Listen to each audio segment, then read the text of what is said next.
like I said, I had always seen this like traditional like happy marriage, a sheltered view of marriage. So my first year of marriage, I kid you not, it was our hardest year of marriage. And I remember we were in our room one time and I told him, I was like, if this is marriage, I'm straight. Like, I'm not, this is terrible. I was like, I don't want to do it. Yeah. The reason why though is because I had to start looking at me. Yeah. Like, why are you thinking this way? Like, he's doing everything that he can. Like, are these healthy thoughts? So I started to ask myself, like, before you go into an argument that has, like, out of thin air, right? On, like, maybe your feelings, like, where is this coming from? Yeah. Was something actually done? Yeah. Is this true? Like, I would ask myself, is this actually true? Yeah. Have you been given the reasons to feel this way? Yeah. And then I would talk to self and be like, well, no, like, actually...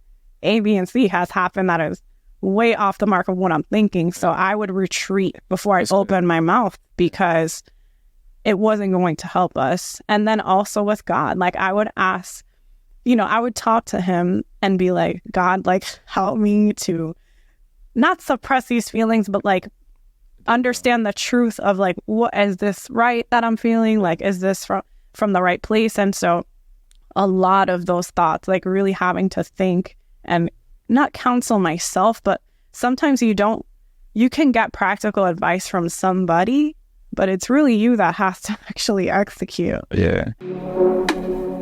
I just don't believe that we were saved to stumble our way through life this side of heaven. I believe that we should respond to his saving grace with a life that glorifies him in every way. Both the spiritual and the practical.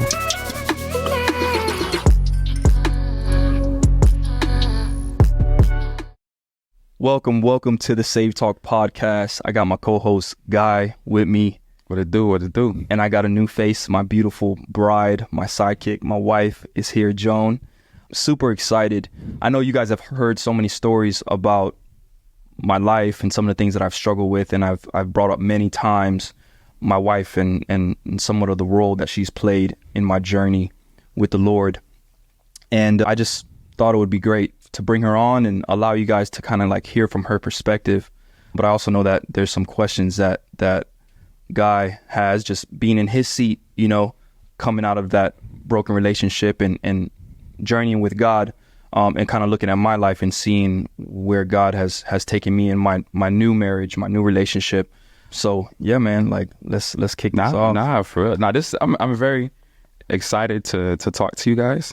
Obviously, me and you have similar stories, but to be able to see how God has kind of walked with you through everything that you've been through, reconciliation, maybe not to a person, but back to himself, and you being faithful, bro. I think one part that you don't get credit for is, despite where you were before you met your wife, like since then you've been faithful, and God has been faithful and rewarding you in a sense. Yeah. Right. So I'm just excited to hear from y'all, coming from the other side. Y'all made it to the other side. Y'all made it to where I want to be, coming from where I came from. So I think a lot of people's going to be blessed from you guys' story because it's very unique. I think it would be informative for people that's in the same situation that I'm in, same situation that you was in, situation that you was in. So we get a chance to hear from Joan and you guys, and let's get it. Let's do it, man. Appreciate you, bro. So Joan, welcome. Thank you. SavedTlk podcast.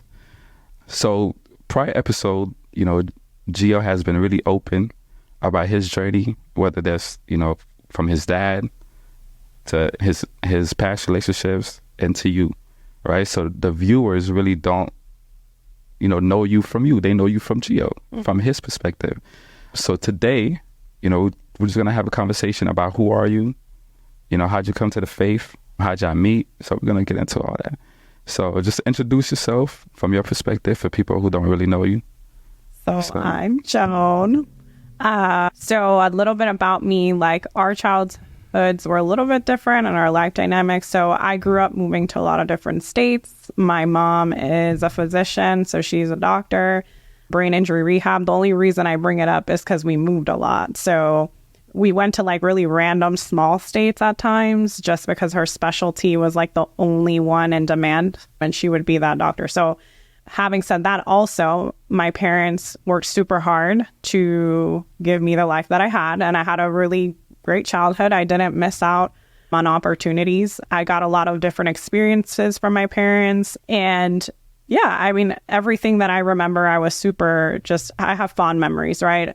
Something I also remember is my parents being married for a really long time. They did a really good job of kind of sheltering me in a sense about relationships because I didn't witness a lot of like disagreements and things like that. So I just saw a happy marriage. How about that? So you had an example of what a healthy marriage. So that was my family. I have a few siblings like Gio. I have 2 younger siblings and 2 older, but my older are half. And I guess the reason why that's important and kind of shaped a little bit on the experiences that we had is that my half brother and sister, I call them my whole, like there's no really difference, but we grew up close and I grew up seeing my mom, like try to embrace that situation. So as you know, like we have Naya. And so anyways, that's a different subject. But yeah, that was kind of my life, my childhood. Everything was a lot of academics. So my parents were really, really heavy on being studious, getting good grades. My mom was so funny about grades. So even if I got a B, she was like, you're losing your phone for like a whole semester type of thing. So she was very strict, very structured about school. Everything was to lead up to, college and like you have to get your master's and all the things, which formed a lot of my thought process in finding my partner and what credentials I thought they should have. And then in terms of the faith, I grew up in a Pentecostal church. So what does that look like? Veils, skirts below the knee, no earrings, didn't comb my hair. I didn't get earrings until I was like 15. Yeah, very old. Traditional. Very traditional. And so it was interesting growing up because I grew up in the church. My parents were both in music ministry. So my mother sang. My dad played Latin percussion in the church. And this was in New Jersey when I first started going to church or where I was, brought up in church. But yeah, I think that I didn't have a great understanding because it was so traditional and so like, you do this at this time and like service is this and you dress a certain way. Like there were so many legal aspects to it that I think I grew up just like having the idea or the seeds planting from my parents of, feeling like I love God, but I don't know that I fully understood what my relationship looked like with God. So until my later years, it was interesting. I think that I was always like the goody two shoes of my friends. And I thought that it was enough, for example, it's just an example of like where my walk was, enough to be like the good one out of them and try to be an influence, if that makes sense, on like certain things they would do. You're trying to be the example to them. But there's a fine line because sometimes I would be around certain behaviors and not speak up enough. Does that make sense? Because when you love your friends, you should also be an influence in that way and not just be like, well, I'm not going to judge or I'm not going to comment. Does that kind of... So anyways, once we met, I considered that I love Christ, but I had a lot of maturing to do in my walk. And I was introduced to the Brook when we started dating. And so the Brook had a very big impact, which by the way, that's our church, but very impact on me. I think it was the first church that I felt comfortable in really getting deep into the word and understanding like what does it look like for me to actually love God, not just say it and like really have a relationship with him. And so it was very impactful for me to see a group of, young adults that really went into the word or pressed into the word to try to understand.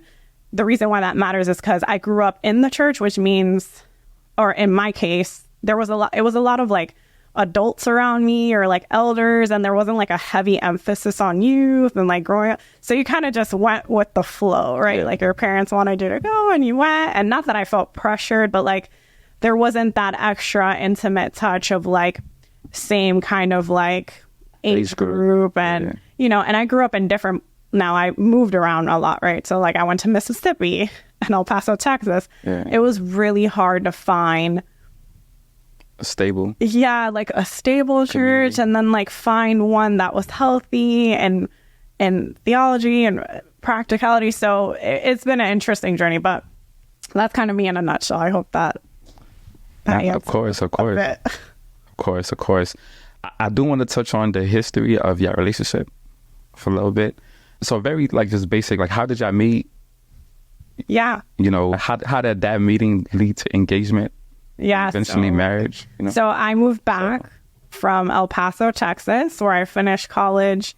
El Paso would give me anxiety. No disrespect to my El Paso folks, but it was so Why? 'Cause they small. eat? Oh. No, it was just a small community. Like everybody kind of does the same thing. Whereas Miami, like, you know, there's so much to do and so many options, whether it's career, whether it's just anything, right?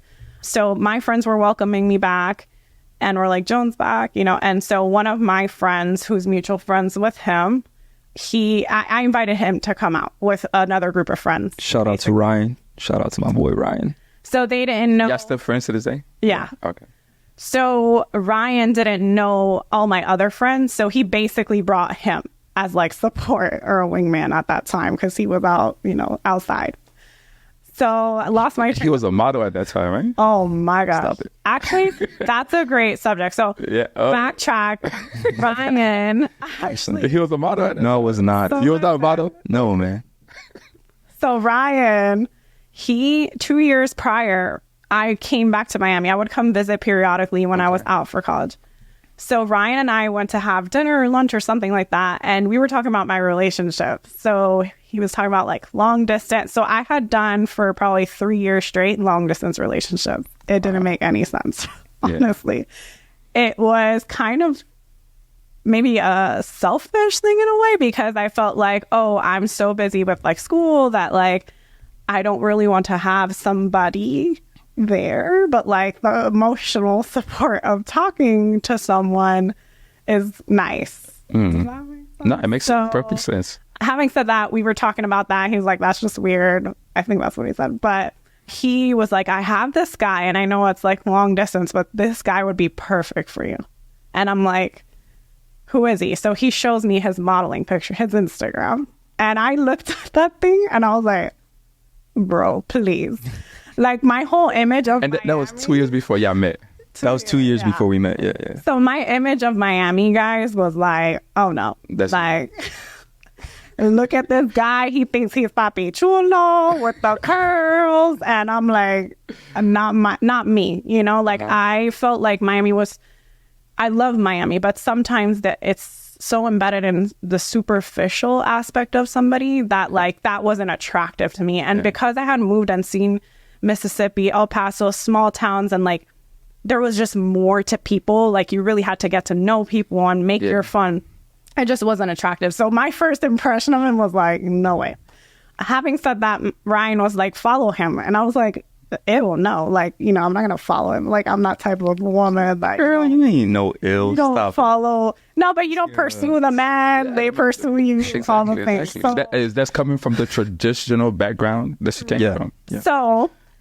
so he kept like insisting. So I pressed follow. Probably 2 seconds later, I unfollowed. I was like, no, I don't do that. That's not cute. So yeah, that was that. So 2 years later, I actually didn't really associate that the man he showed me was him.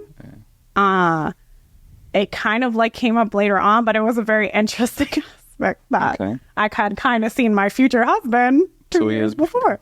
But interesting enough, part of that conversation with Ryan was like, he's great for you. He's amazing. Like his morals line up with yours, but it wouldn't even be the right time to introduce you guys. He's going through something. Yeah.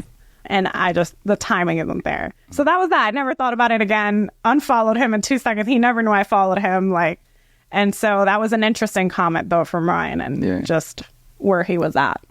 And I didn't know what that meant. I didn't really care at that time, but yeah.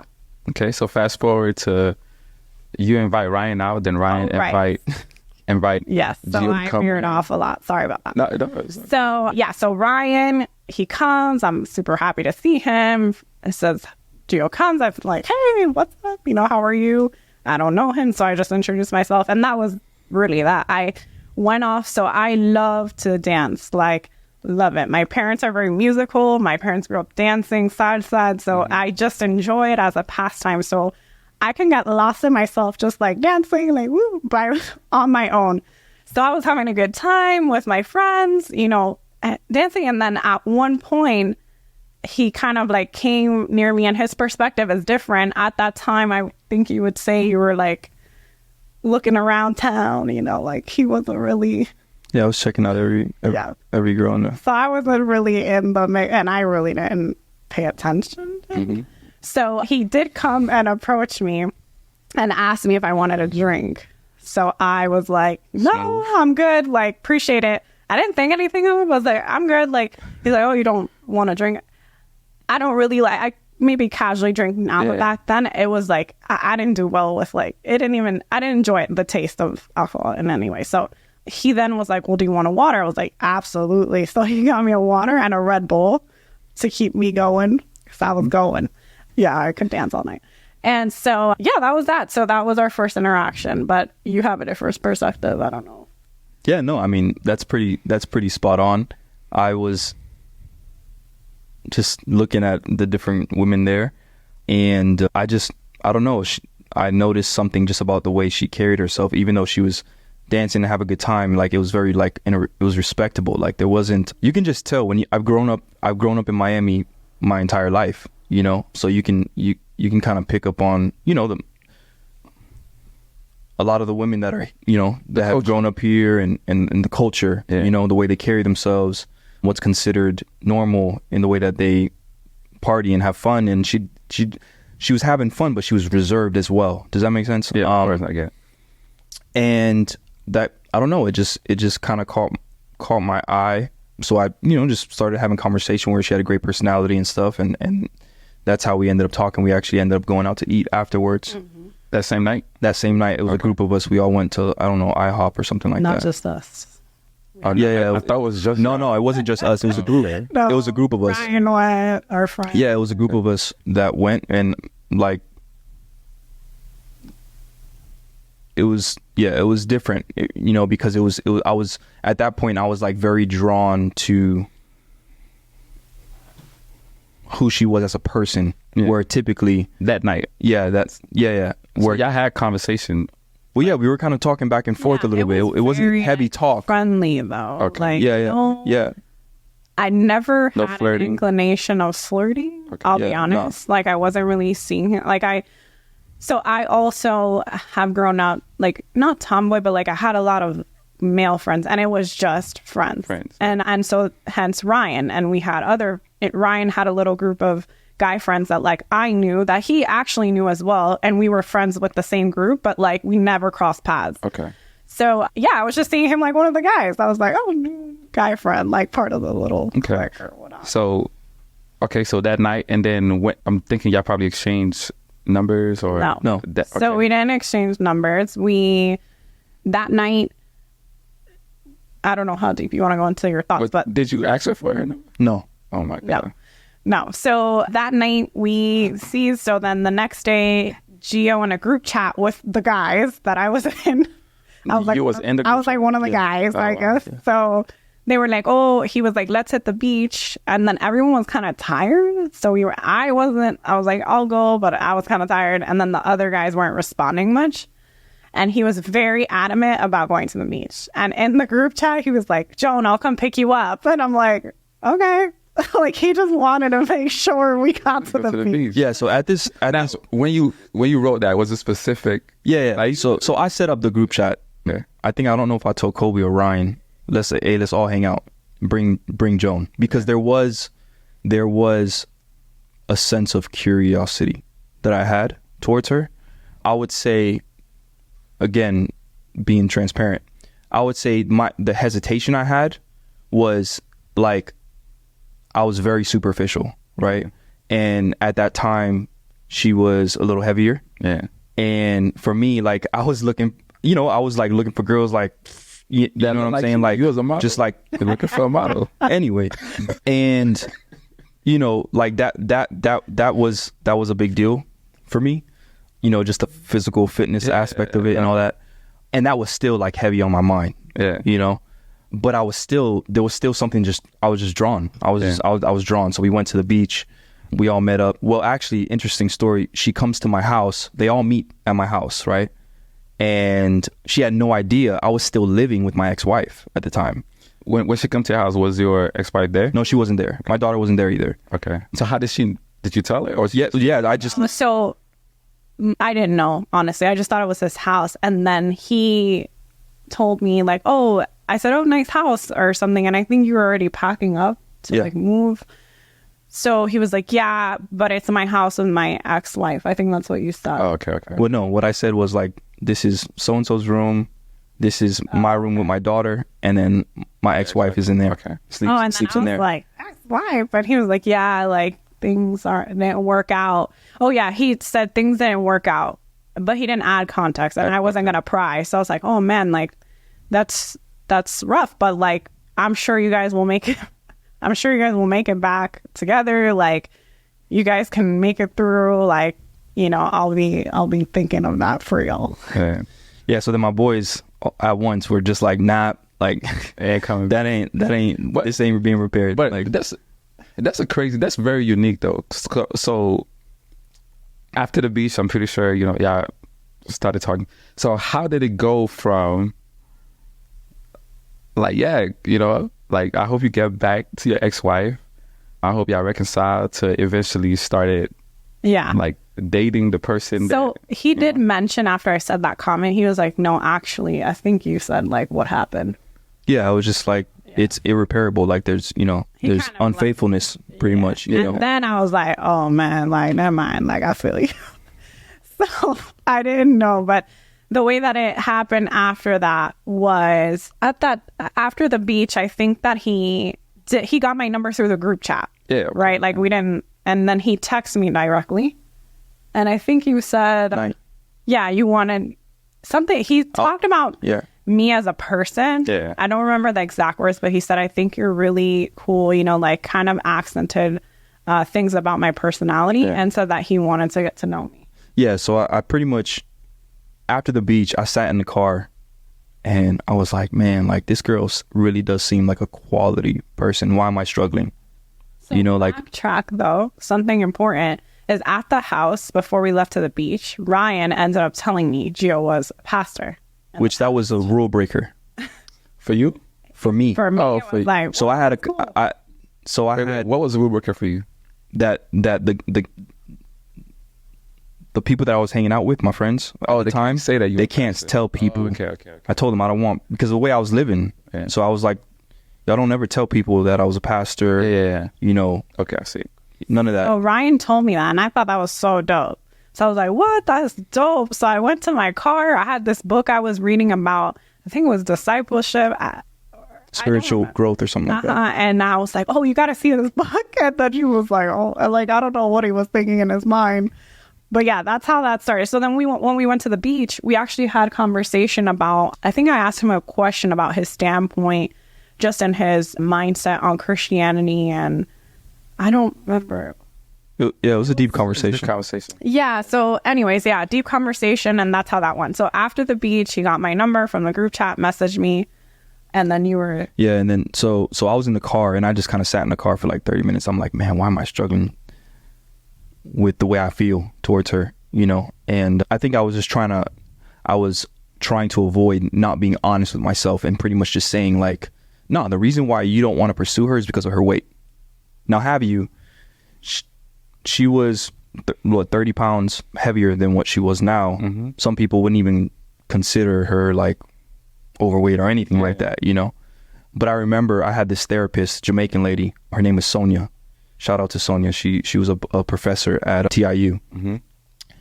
And she was just a pivotal person in my life. And she was doing the marital counseling with me and my ex-wife, you know, and continued counseling with me, therapy, even after we separated. And one of the things she said to me that like stuck with me was that most men that experience the type of divorce that I experienced, in other words, they were with someone that, you know, dealt with difficulty in marriage or whatever the case may be, with unfaithfulness, you know what I mean, and that type of thing. 90% of these men end up with the same type of woman in their next relationship because they never take the time to identify the type of woman that they naturally are inclined to pursuing and why, you know?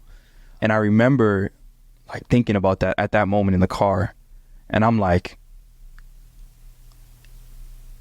if I don't make a mature and wise and non-superficial decision, I will continue to experience this cycle in life where I'm dating women that don't have the values and the integrity, the moral stance, you know, that I was picking up, even with her like immaturity as a Christian, you know, you could still tell that there was like this sense of morality that was important to her, values that was important to her. Yeah. And I remember that night I was like, you know what, I need to make a decision that I haven't been making. And my way of doing that was texting her and saying, hey, would it be cool if we just got to know each other as friends? Yeah. You know, to see where things kind of go. I didn't say that part though, see where things kind of go. I just said, hey, I just want to get to know you as a friend. Would you? And she was like, as friends? And I was like, yeah, as friends. She was like, all right, cool. Yeah. And that's how that. Now, from the time that I guess y'all decided to date, it didn't take long for y'all to get engaged or married. No. Right? What went into that decision? Mm-hmm. Like what was that process? Like that thought process, like, yo, like we're not gonna date for 2 years, or we're not gonna be engaged for 2 years, how most couples do. Yeah, so I'll be the one to answer this because it was me that made that decision and pursued her with that level of focus. For me, I'm just wired in the sense that like once I know what I want, go for it. I'm going after it. Like very little hesitation. Yeah.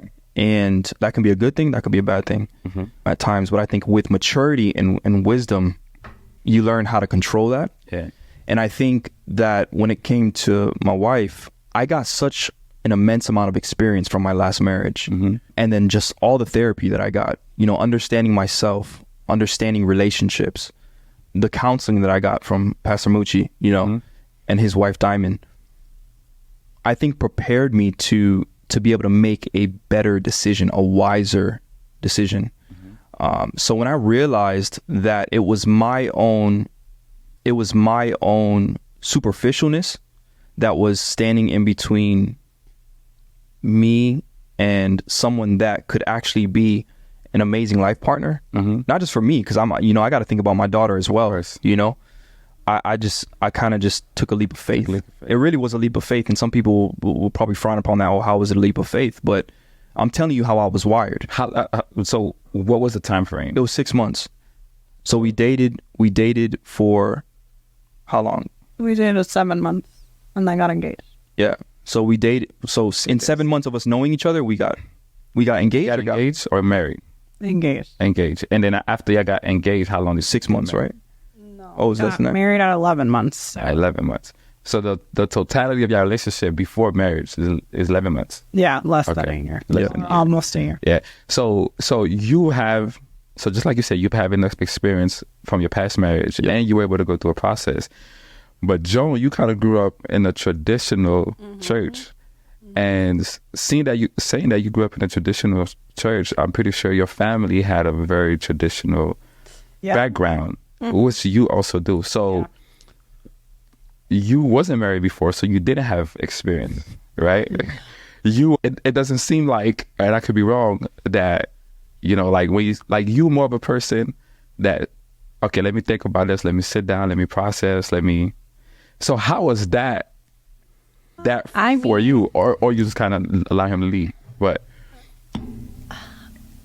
so I don't think that like the concept of like you found the one, like you're gonna know, is like just gonna be it. But I think God is so intentional in like showing you indicators about your partner. And there's always going to be like doubt, I guess you could say, or like questions, right? Like, is this, but the way that he pursued me was like so sure. And it was so easy to fall in love with him, with how he courted me. Like, you probably couldn't, or not probably, I couldn't understand the hurt he had at that time still, which was so interesting in the beginning, because he was like so adamant about how he pursued me, so adamant about how he connected with my family. Even though they were in Texas, he made it a point to like write my parents a letter and describe like who he was and what his intentions were with me early on, which was marriage. Like, he told my parents straight up in a paper, which my parents, to your point, were like, who is this dude? Exactly, Right? because they're traditional. I know. Say he's going to marry you. Yeah. And, backtracking, I had long relationships in the past, very unhealthy, but when my parents left, I was in my senior year of high school. And at that time, I was with a gentleman for 4 years. He was like my first serious relationship. And they had a freak out moment because like I was trying to do things all wrong. Like we were like, oh, we'll move in and they're like, what are you doing? Yeah. So I think the fact that they were far and then now they're getting a random letter from this guy saying he's going to marry me, was interesting. But the aspect of like the relationship, there were signs through prayer that I was like, okay, I think this is the one, But backtracking to your question, because I don't want to veer off, can you repeat your question so I can? No, because like I said, like one of the reasons why like he moved so quickly is like the reason he stated he had experience, he went through counseling, and that's his personality. Yeah. Once he sees what he wants, whether that's, you could see that in business and even with this, like, what I'm saying? But that's not your personality. Yeah. So I just wanted to kind of see your thought process and how was that. So that's that where time period. Yeah. So yes, I do. I am analytical and I think about things and what's the worst possible scenario. And so, yes, it was easy to go into it because of all the things that I mentioned. Yeah. But then there was the other side of me that did think of all the worst case scenarios. Yeah. And this is where insecurity started to come in, because all of my past relationships, although not as of much substance as Gio's, because he was married and I was I was young and in a relationship. A lot of them ended in someone cheating on me. And so I was playing out worst case scenario at the same time, trying to kind of protect myself too, where I would like pull back from him, because we were in a really awkward situation where obviously he was going through a divorce, still in the same home as his ex-wife, obviously, as we mentioned. And that's the thing. It was like a tug of war, because he did many things that were so just like assuring. Like so assuring, and like really just being mindful of me. Like if he was in the house, he would have himself on speaker, me on speaker, like to show me like I'm not hiding anything. Like, she may be here, but like, I'm about you. He'd be like, come to the house. I'd be like, no, that's freaking weird. Like, that is weird. It's super weird. But like, he was like, he was really trying to show me, like, despite the situation and like the awkward timing, like, I want you to know, like, I'm about you. Yeah. Right. But then even with his actions, I was replaying like, no, you've gotten played before. Like, how is it really that he's over his ex-wife? Yeah. That he fought, and seeing me, but you got to experience me hurt too. That I knew he fought for hard, right? That primarily the reason it didn't work out wasn't because he didn't desire it, right? So then I'm like letting that, and then what was it that you just said? No, I was just saying, like, you saw me hurt. You start to see the cracks show. Also, even though he was so sure of me and showing me through his actions, I also had to see him hurting over this person. How did you fight through that process? Like personally, not like just on your own thoughts about knowing that, like this man, like wanted to continue to pursue a relationship with his ex-wife, and the only reason that it didn't work is wasn't his choice, it was her choice. Right. So I know you say he did certain things to kind of assure you, but also just the type of person you are. How did you battle through that? Yeah. And what made you, apart from things that he did, because I also know that plays a role in it, but apart from that, just maybe your own conversations with God, maybe your own conversation with a therapist or your family. Yeah. Like, how did you wrestle through that? Because I think a lot of people it may be in that same situation. So it was exactly what you said. So now this wasn't a 1 week, 1 month, 2 months. This has been years of me having to have conversations with God and myself. Because when your partner is doing everything they can in their physical capacity to show you or do the right things, and you continue to have thoughts that press against it with no validity, that is toxic in itself. And you're now bringing strife to the relationship. So I started to notice that, right? Whereas patience was running a little bit thinner, because he's like, what else can I do? What else can I physically do? And to your point, it was a lot of, and that's where marriage was interesting for me, because like I said, I had always seen this traditional happy marriage. A sheltered view of marriage. So my first year of marriage, I kid you not, it was our hardest year of marriage. And I remember we were in our room one time, and I told him, I was like, if this is marriage, I'm straight. I'm not, this is terrible. I was like, I don't want to do it. Yeah. The reason why, though, is because I had to start looking at me. Yeah. Why are you thinking this way? He's doing everything that he can.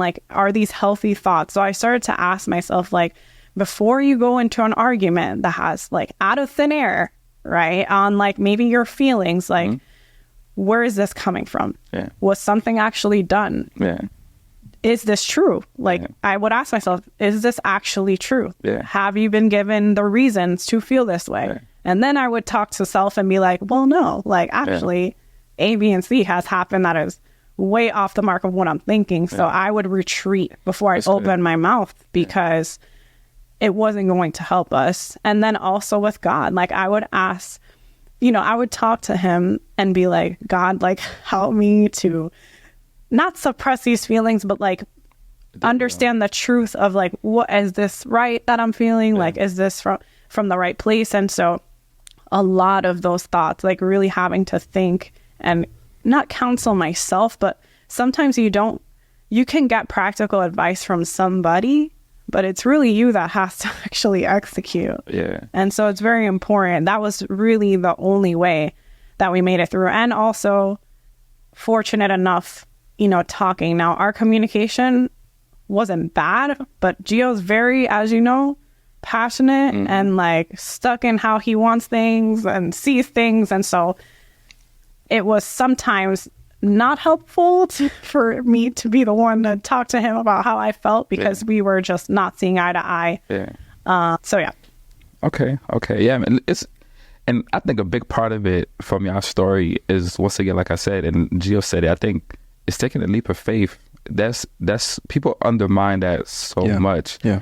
That if you just take a leap of faith and trust God, he's faithful to guide you. He's faithful to lead you.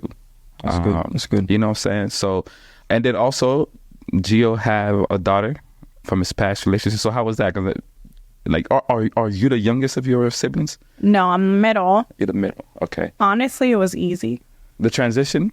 Yeah. Of adopting a baby at 5 years old? For me, I highlighted the fact that my mom kind of embraced my older siblings. Okay. Eventually, I don't know. I'd be lying if I said I knew how that journey evolved. But from what I've been able to remember and see, it's that my mom has open arm embraced my siblings. So it was kind of normal for me to be like, oh, that's not my blood, but that's a child. Right? I liked, I won't say it. I love kids. I do. Yeah. Did you have a conversation with Naya? So she was so young. Okay. I think the way that I was present for her, the thing was there was so much going on between him and his ex-wife, and they were both figuring out what that season looked like of co-parenting, and the way that I focused on Naya was like, she was a little sponge, you know, at 5 years old, it's like this interesting age where they're starting grade school, and I just tried to be there for her. Okay. Because I think both of them were still like wrestling through a lot. And I saw the ways in which it could affect her and how I could play a negative part in that too, right? So with my insecurity, I'm like, oh, you love your ex, all these things. Like, I started having to think about her now. Yeah. Like, is that right for her? Absolutely not. Yeah. So it wasn't hard, honestly. Like, Yeah, if I can chime in Did you have a conversation with Naya? regarding the new relationship. Facts. Yeah, I did. And but it was kind of like for Naya, her being so young, there was no like pushback or anything like that. Naya like very quickly embraced her, you know, and they had a great relationship. Yeah. And they have a great relationship, you know. But what I was gonna say is like, you know, if you think about like everything that Joan was like trying to carry at that time, you know, like battling her own insecurities, being a facilitator, because really she was the more level-headed one regarding the way me and my ex-wife communicated. I'm still hurt, so I'm still like, you know, very short-tempered, you know, working on forgiving her, you know, forgiveness and stuff like that, and that shows up when there's disagreements, you know, and she's having to be there to kind of like be the one to, no, before you say that, pause, think about this, or grab my phone and not allow me to send a text message that I was just about to send, you know. And at the same time, like making sure that Naya was being catered to the right way, you know. It was a lot, you know, it was a lot. And I think she, I don't know, she thrived. It was just more, as time went on, it was more affirming for me the decision and the type of woman that she was, you know. But I think the biggest thing, because not everybody's transition looks like mine. Yeah, it's the thought process, right? Like, obviously my life molded the way I thought about things because my family was so adamant about like us embracing my siblings and like us being a family, however that looked, you know, in a healthy way. A lot of people don't come into that. And I've had friends who really struggle like embracing a child that is not theirs. Yeah. And they're not 5, they're 10. And now have more of their own thoughts. And, you know, even now, 5-year-old Naya looks way different than 12-year-old Naya. Yeah. Naya is very opinionated, headstrong, you know, like, so it's a journey, but I think it has to come down to like, as a child, what was your thought process of like what you wanted?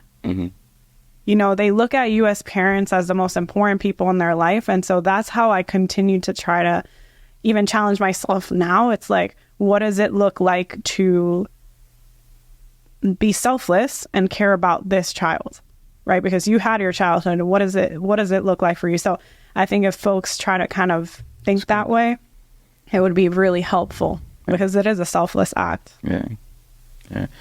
Man, how did your family think about the whole thing? Because you came up from a traditional family. And how did they feel about you marrying within 11 months a person that was recently divorced, you adopting a whole new family?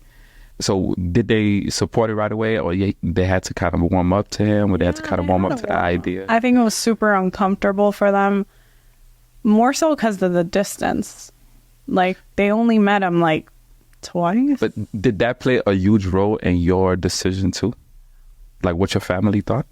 You know, no.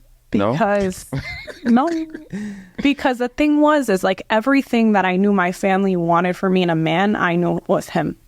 Okay. So I was so confident in like, it's just going to take time. Like once they actually know Gio, and that's exactly what happened. Like they just needed more time with him. And I think that was the most uncomfortable part for them. Just, they don't know you. You're like a million miles away. You're about to like get married. We've met you twice. Like that's kind of fast. And I know that it was hard for them, but you know.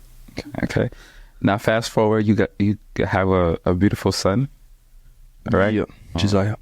Yeah. So just talk about that. Talk about, you know, what it's like, that process, and just talk about him. Yeah. So I'm going to start. Yeah. So that was another huge trial, adversity, challenge that we experienced. It was a roller coaster though of emotions, because I remember finding out that I was having a son, and I was just like, wow, you know, like it was like, it was the biggest desire of my heart to have a son, you know. Yeah. And I didn't think that I was going to have a son, because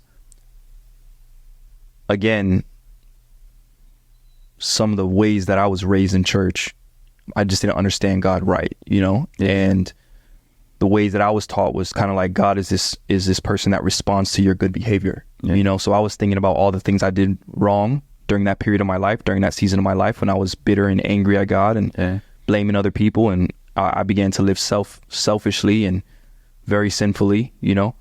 And I just kind of thought like, yo, you've been through a divorce, you did this, you did that, you ain't gonna have a son, you know, like that's something that you kind of missed out on because of your poor actions. Yeah. So when the doctor was like, oh, it's a boy, you can ask her, like, he had to verify that for me like 6 times, because I'm like, what? Like, it's a boy for real? Yeah. And so I was super excited. I remember telling my family for the first time, and I was just like, man, I couldn't believe it. Like, I was just overjoyed. And, you know, I would think that the process, right, was smooth for you. 6.5 months later, or, right, 6.5 months later, it's Mother's Day. And earlier that day, we were working out in my sister's garage, I think it was. I had a great workout. And she started complaining that her stomach was bothering her. Mm-hmm. And she used the restroom. There was a little bit of blood in her stool. So she went to my mom, and my mom was like, oh, that can be normal, but you probably should check it out, you know. And we ended up driving to the hospital. I remember the conversation that we had. She was like, I feel weird. And she started asking, like, I wonder if these are like contractions. And I remember saying to myself, babe, I know one thing. You're not going into labor. That's what I said to her. Well, no, I had a dream the night before. I don't have dreams now. I just had a dream I had desire early.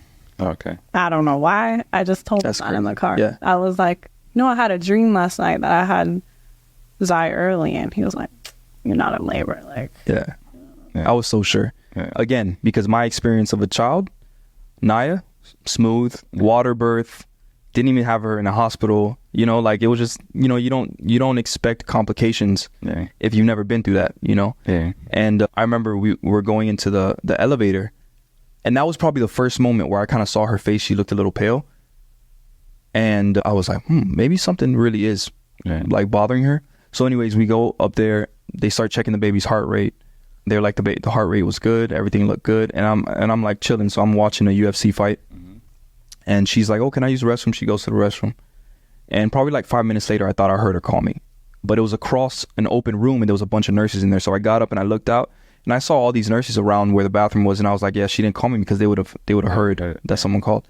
So I sit back down, and then like 30 seconds later, like I hear like a scream or a cry, you know. And then at that point, I was like, no, that's definitely her. Yeah. So I walk over to the bathroom, and as I get closer, I can hear her like screaming and crying, you know. Yeah. And I told the nurse, I was like, y'all open the door. So they unlocked the door. And when they opened the door, like she's holding, like all I see is blood. And she's just like got her hand right here. And she's just like, oh, I think I killed it. And I'm just like, what? She was like, the baby, you know. Yeah. So the nurses run in, and they got her off the toilet and kind of lifted her up, pushed it back in, I guess. Got her on the stretcher. And from there, it was like a roller coaster, you know. Like my whole focus at that point was just like being calm, because she kept making eye contact with me to see my reaction to this whole thing. So I'm looking at her, and I'm just like, we're good. Yeah. Let's just keep moving, you know. Yeah. Doctors got her on the bed, was like, they pulled me to the side. Hey, look, we're gonna try to stop this. It's too early. We're gonna try to stop her from going into labor. They were talking about the different medications that they were gonna give her, and I don't know, maybe an hour later, they were like, the specialist was like, they thought she was already dilated, 10 millimeters dilated. So they ended up breaking her water too soon, because she actually wasn't dilated. She's got a mask on her face because of COVID. So at that time, they were like trying to make her like give labor with a mask on her face. So like it was crazy. Like waist down, my legs were like wobbling. I know like there were nurses that were behind me, and they could see it. Like they a few times they looked down, they saw my legs were just like trembling, like, because I'm trying to be cool up here, you know, with her, but like I was freaking out, you know. I was just thinking all kinds of things, like, you know, what's gonna, like, is he gonna be deformed? Like, what is he gonna look like when he comes out, you know, so early? You know, man, I can't even remember all the thoughts that I had. I do remember just talking to the doctor, and she was just saying like, hey, here's all the possible complications. And that just struck me with fear. But even then, I was just like so focused on being strong for her, like just getting through this process so she doesn't, you know, break down, that like I was just kind of like blocking everything out. You know, she ended up getting the baby out, and when it came out, it was like it could fit in the palm of my hand. Like it was like that big. Eyes were still sealed shut. Skin was like paper thin. Like you can see all like the just the arteries and stuff. Yeah. And they took the baby right away. It was like a team of doctors, you know, just intubated him and stuff. And they told us that he was alive, and that, you know, he had a heartbeat and all that. And at that point, it was just like, what's next now? Yeah. Like, what's this, you know? And it turned into a 7-month journey, you know, being in and out of the hospital every single day during COVID. So we had to go at separate times. Man, it was what a rough season of our lives. Like that was in every way draining. It was mentally draining. It was emotionally draining. It was physically draining, you know, in every way. It was extremely difficult, you know. And like for you, I can only imagine trying to breastfeed without a baby. She would have to bring home a blanket from the baby, smell the blanket, and then pump. Wow. And do that every 3 hours. Wake up 1 a.m., 4 a.m., 5 a.m. because we understood how important it was. If he's going to have any chance of developing normal, he needs breast milk and not the junk that they give you in the hospital. Yeah. You know, so she was fighting like hell to I mean, I remember the night she produced like a drop of milk, and we just like were overjoyed, you know, that, you know, and I was just so proud.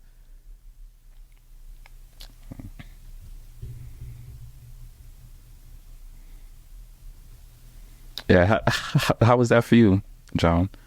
Like just like you described, man, like having to, you know, from the scream when, you know, you went to use the bathroom, the baby came out, and to 7 months later being able, for that 7 months, were you able to hold him or no? No, not eventually. It was probably about 3 months. 3 months. 3 or 4 months in, yeah. We both got to hold him, yeah. Yeah, so how was and this is your first child. Mm-hmm. Yeah, it's your first child. So I could just imagine like the heartache that you must, or the mental aspect of everything that you had to fight through. So if you kind of speak on on that just a little bit. It was hard. I mean, like you said, all I remember was seeing the sack like halfway out, and I was like, like you said, all I could say was like, he's dead. Like, he's dead. He has to be dead. Like, I know a sack shouldn't be coming out right now, and it's way early. You know, leading up to it, the nurses were asking me like, how heavy are your cramps? And I told them like at 8, and they were doubting me. Like, you sure? Like, that's really intense. And I'm like, oh, maybe not. Like, I didn't know what labor should feel like. I don't know that anybody does, but you probably expecting it to come out like so early. So, and it was 6 months, 6.5 months. Yeah. So I just didn't know what I should be feeling. And yeah, I think that Gio, like he said, was a really big part of me not like buckling in. I mean, I consider myself to be a pretty strong woman, but I do turn to him a lot, like for like just to be my rock, like when things are a little tough. So leading into it was definitely a tough journey. It hasn't ended. I think this was the biggest place in our marriage that God really showed us. God really showed us who he is. Because he's so faithful, like from beginning to end. And I won't say end, but because Josiah's still going, you know, through his journey. But there were so many times that like we could just give in, and even as a couple, and just be like, this is too hard. You know, we had a lot of difficult conversations about what it would look like to have a child with mental complications or There were times where Gio wasn't going to the hospital as often as I was, so I was getting upset with him and we were arguing, and but we kept putting our head down, and like we had a good community that was praying for us. We started praying together, praying over Josiah together, you know, like we put our head down and we made sure to focus on him. Yeah. Or anything else, over what anybody said, over what the doctor said. Like they always had something like, and they have to do this, right? Prepare you, but it was always felt like something negative. Yeah.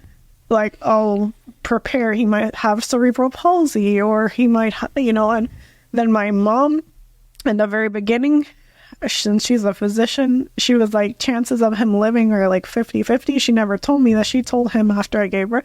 It just felt like, you know, and there's many situations where you feel like all odds are against you and you have a choice to make. Like, are you going to give in to that, or are you going to press into the Lord and know that he is going to carry you through, and he is going to, like, you need to believe he's going to propel you forward, and, you know, he's going to have you prosper in this situation. That's the hardest thing to do. Yeah. But it's the most beautiful thing, because yeah, he's been so faithful. Like, he has preserved our marriage through that time where we could have just crumbled. He preserved Josiah. Yeah, so it's been a season. Like, it's looked different for the last 3 years that he's been alive.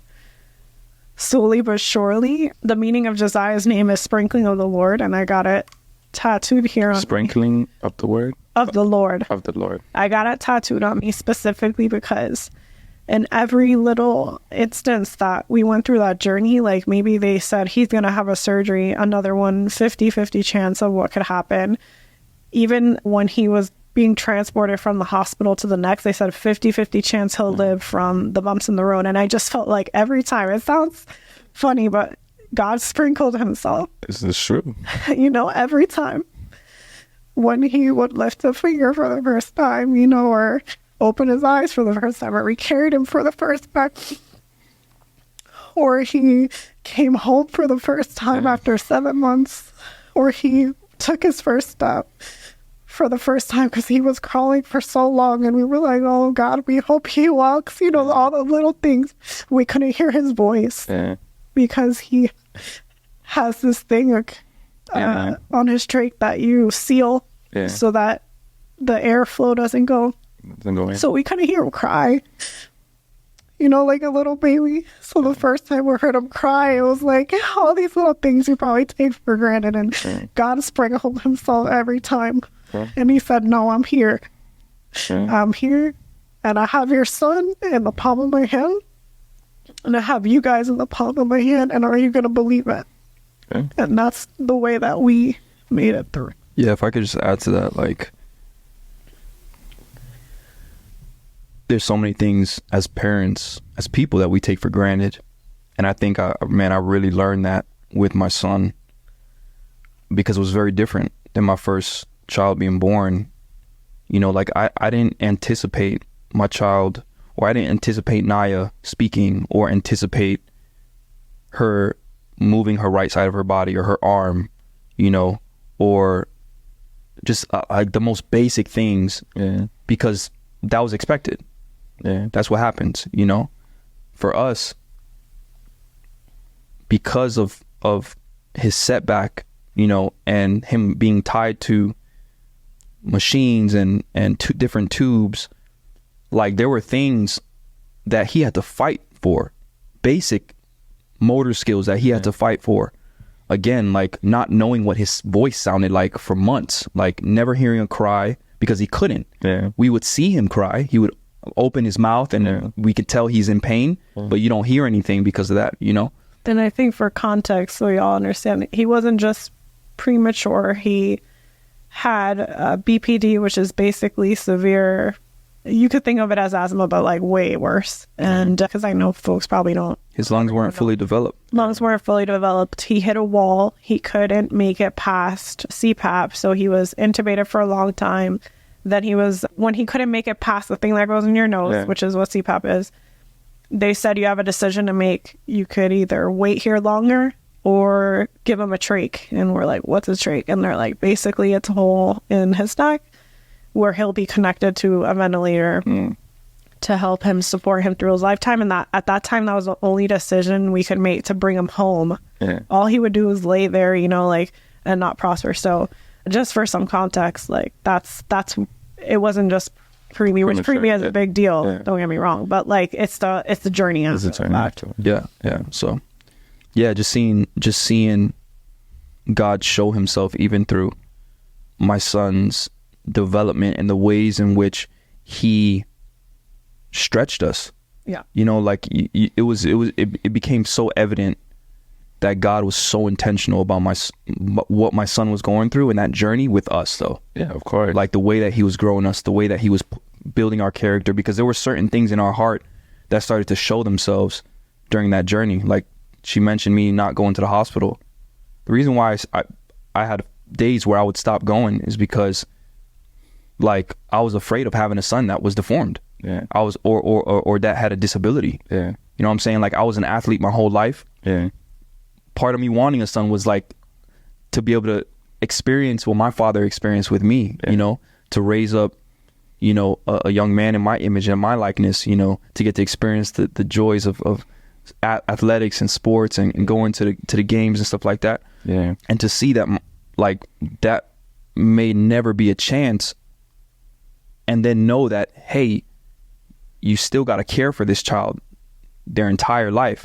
Yeah. Like, think what you want about me, but that, I didn't want that. Yeah. Like, I didn't want that, you know? But it was also God showing me where my heart was. Yeah.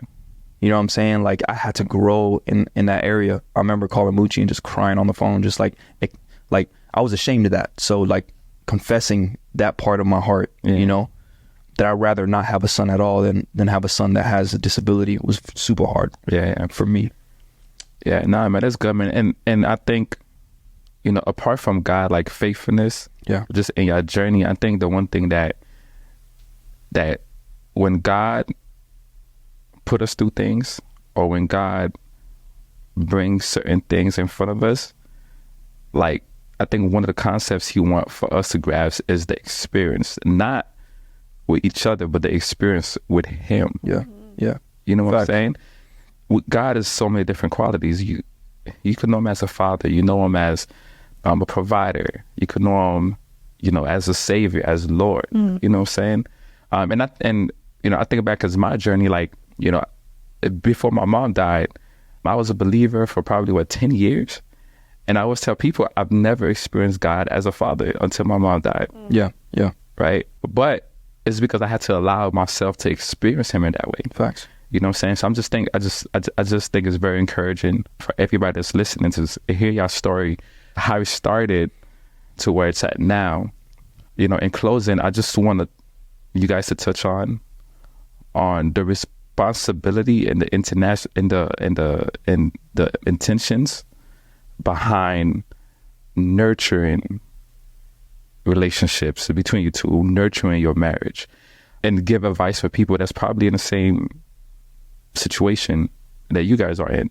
Probably not with your son, but probably somebody who's been through a divorce and they are trying to navigate a new marriage or a new relationship with another person. So you guys just speak to that, and then you know, we'll close.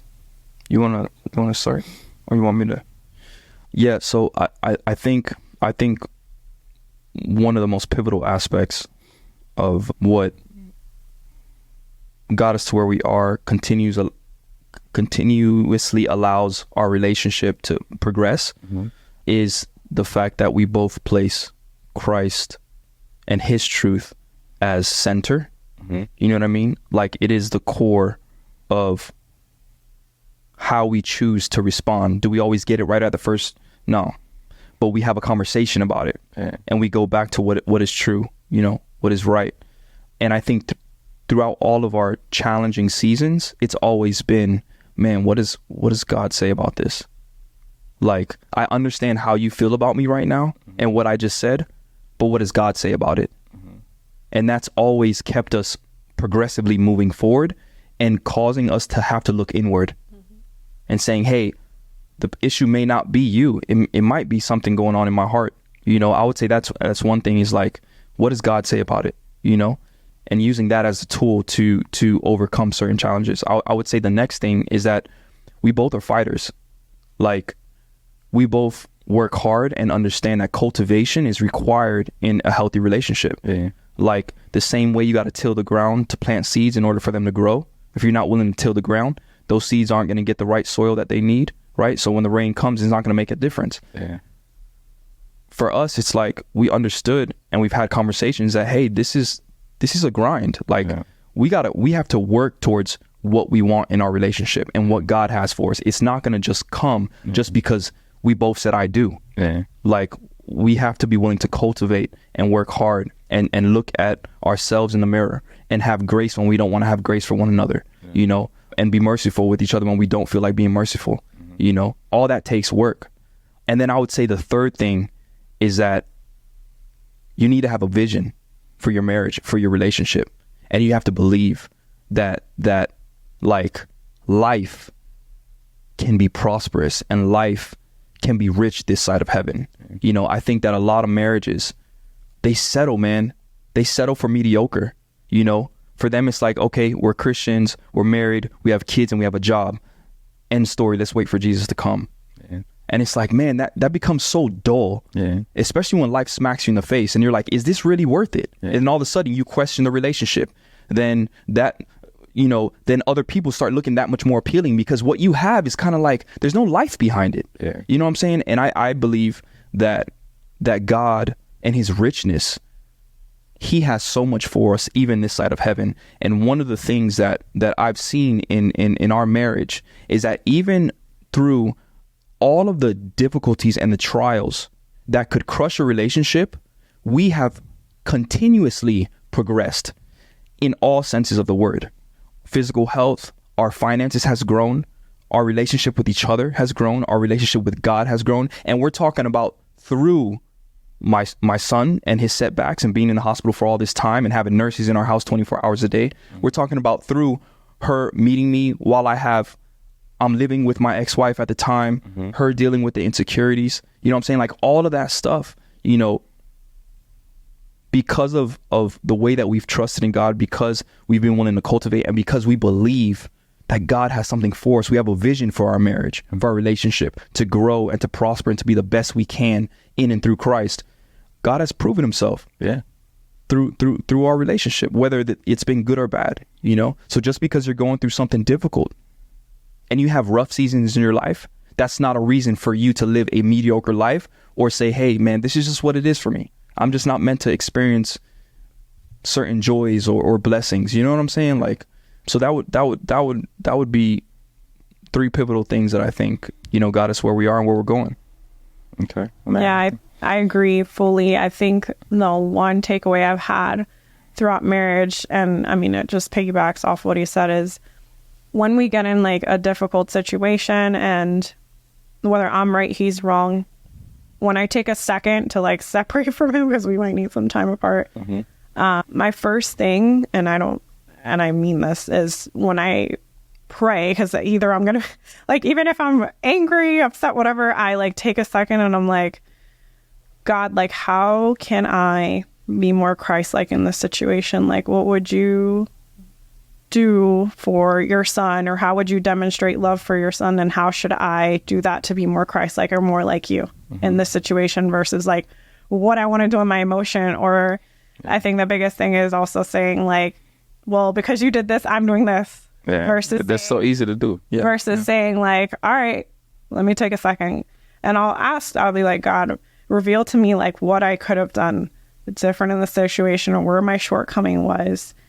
And I try to have that mindset, and also speak to him and like he said, look inward, but have that conversation with him, and like, how could I have been more Christ-like? How could I have demonstrated love in the way that you describe what love is? And I try to reflect to myself, and then, you know, showing grace and humbling yourself sometimes and be like, I'm sorry.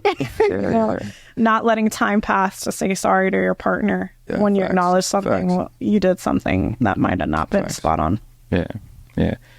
Well, thank you guys, and thank you guys for sharing your story. It's very encouraging. I'm sure a lot of people is going to be blessed just by your journey. I'm blessed by your journey. You know what I'm saying? And I've known you guys. I know some of it, but I learned some stuff today. But yeah, man, if God is faithful to put you through it, He'll faithful to get you up. Amen. Yeah. Thanks. So yeah. Appreciate you all. Catch you on the next one. Good stuff.